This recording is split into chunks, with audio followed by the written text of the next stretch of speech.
life update. This one is not book related and it's probably going to be a long one, may even be multiple parts. So if you're not interested, just scroll on. I have not shown my face on here in probably 6 or 7 months. And the reason being for that is that I've been hiding a little secret.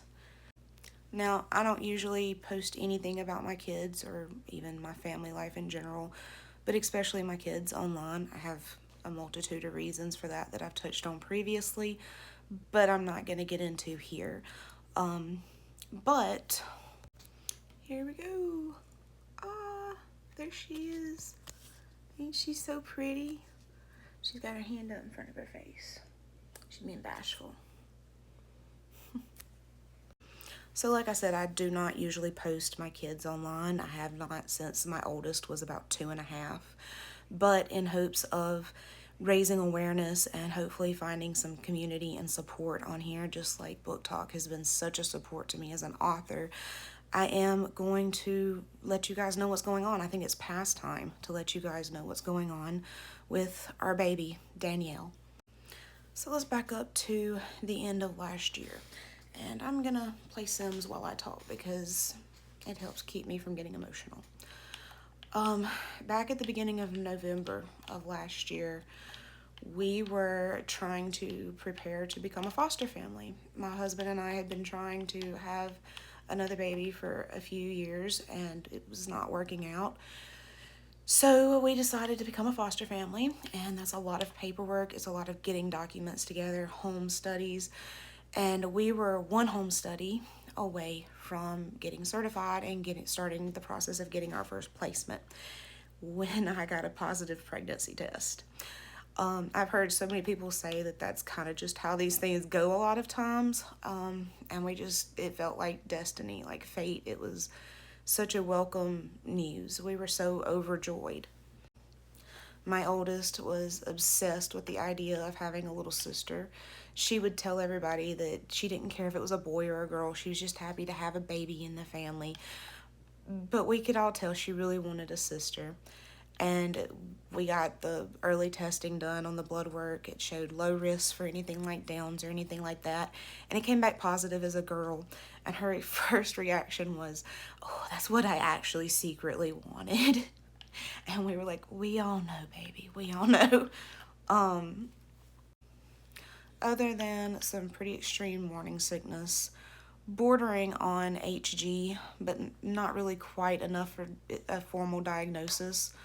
It was a really hard first trimester, but everything seemed normal.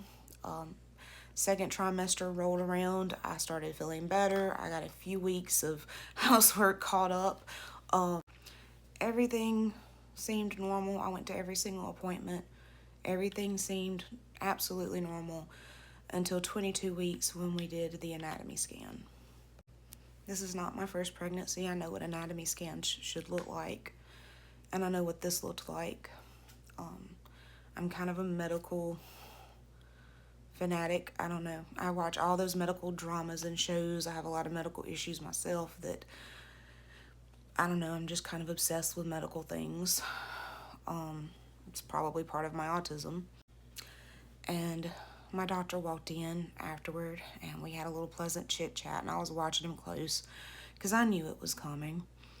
And he got to the end of our little pleasantries and he said, "Well, there's some things concerning me here." And I just sat back because I knew what I saw. When the ultrasound tech was measuring her bones, I could see that they were very far behind. They were measuring 2 weeks, even a little more behind where they should be, especially her right femur. It was almost a month behind, and very, very bowed. Her long bones are very short and very bowed, especially her right femur. Unfortunately, they did not send me with those scans. I'm planning on requesting them out of my medical records. They only sent me the pretty little face pictures and stuff in that first ultrasound. And they went ahead and scheduled me with maternal fetal medicine.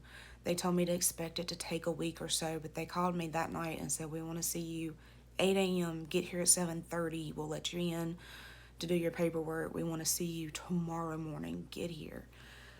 Oh, and I also forgot to mention that my original OB also said her skull was kind of lemon shaped, which is a sign of a couple of different things that are very concerning this early in a pregnancy. They in fact call it the lemon sign. Now there's another sign that goes with it called the banana sign. Ridiculous, I know, but trust me, Google it if you don't. She did not have banana sign, which is a sign of Chiari, however you say that, malfunction type 2, which can be lethal, but she did not have that. She was also measuring very small, and my original OB felt like there was too much water, and my placenta was very low, so there was a lot of things very concerning. I was very worried. I did not even sleep that night. We got up the next morning, me and my husband, and we were there at 7:30 the next morning. I had kind of hoped I was wrong. I really, really hoped I was wrong, but I knew.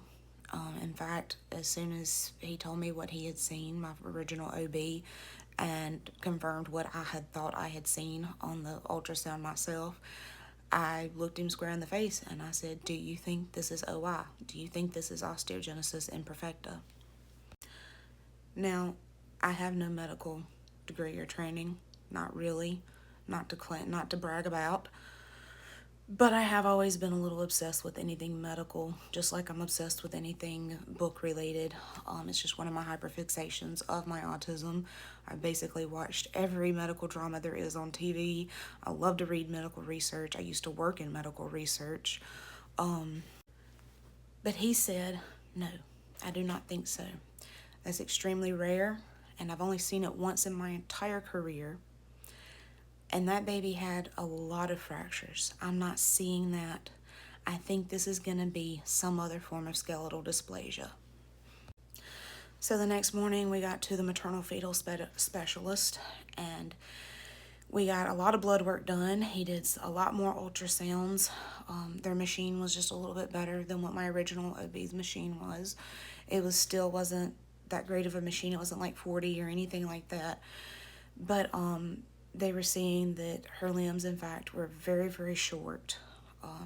He was saying that they measured even further behind than the original OB was saying. Her femurs very bowed, her arms very bowed and short.